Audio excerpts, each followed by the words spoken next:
I'm out at my dad's beautiful place in Newfoundland for a family visit, a long overdue one.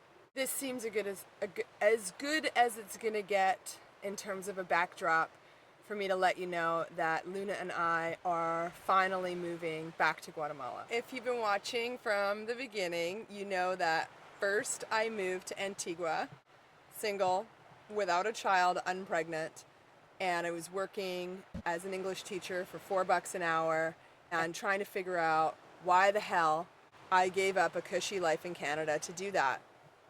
Let me just give you some background. Number one, I started a company when I was 23 years old in promoting parties and nightlife in Toronto, Canada. When I was about 29, I started thinking, is this it? I just gonna make more money? Getting drunk? That's kind of what it felt like. There's more to the industry and I miss it all the time. But at around 29, I started thinking about kids and marriage and all kinds of things that don't go well with hanging out in nightclubs 5 nights a week.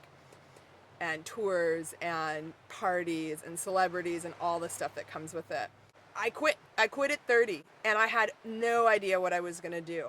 But I did know I was gonna start taking my winters out of Canada. So it started with me going to Thailand and Indonesia on a long 5-week trip.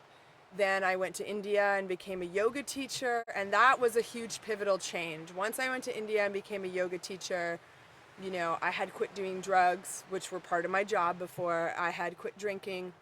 I was really dedicated to a healthy body and a healthy lifestyle. I was meditating every day. It's like a cliche, right? Go to India, change your life.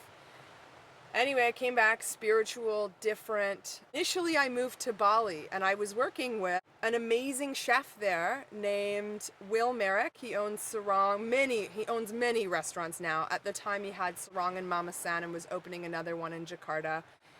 He had a show called Street Food Chef, and I traveled with him doing viral marketing, taking photos, organizing stuff. I had a dream job over there. Plus, I was still consulting with labels in Canada and realized that it wasn't the nightlife, working with a chef, building celebrity, the grind of it, living to work. I didn't want to do it anymore. I was burnt out. Instead of going to Asia, which I'd been doing for a few years, I decided I'd never been to really Latin America except Cuba and Mexico on vacation a few times, and I wanted to go down there and see if there was the magic, the Asia magic that I liked about living outside of Canada and outside of the big city and the West. Maybe it was just under my nose, a closer flight home to visit family. So I started going through Central America. I did a permaculture course. I started living off grid. In the summers, I would woof in Canada. I became really hippie granola. I was making my own shampoo, which I have a video about. I actually had this really incredible moment in the Gili Islands in Indonesia where I did mushrooms for the first time since high school. And after that, I just stopped wearing makeup. I stopped using plastic, and I have a video about that too. I just changed. I just wanted to go, the pendulum had swung one way, and I wanted to swing it all the way the other way and see how that was. I did an internship in Jamaica, opening the first farmers market in Jamaican history with a great place called Source Farm down there.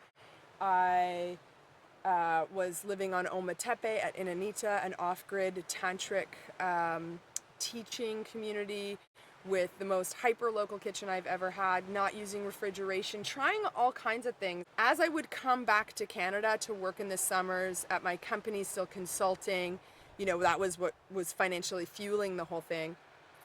I was feeling more and more disjointed. I wasn't using flush toilets anymore. I wanted to sleep in High Park instead of be in my house. I was freaked out by plastic. I was freaked out by chemicals. I was freaked out by cut fruit. Why do they cut fruit and it doesn't go brown in grab and go places and cafes? That shit still freaks me out.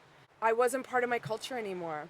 So in 2014, I took my dog, Slayer, and we left. And once I had my dog with me in Central America, I lived between Nicaragua, El Salvador, and Guatemala, teaching yoga, volunteering, I lived in a hammock with my dog zipped in a Hennessy for months. After that, I was like, I'm not going back. I had gone too far.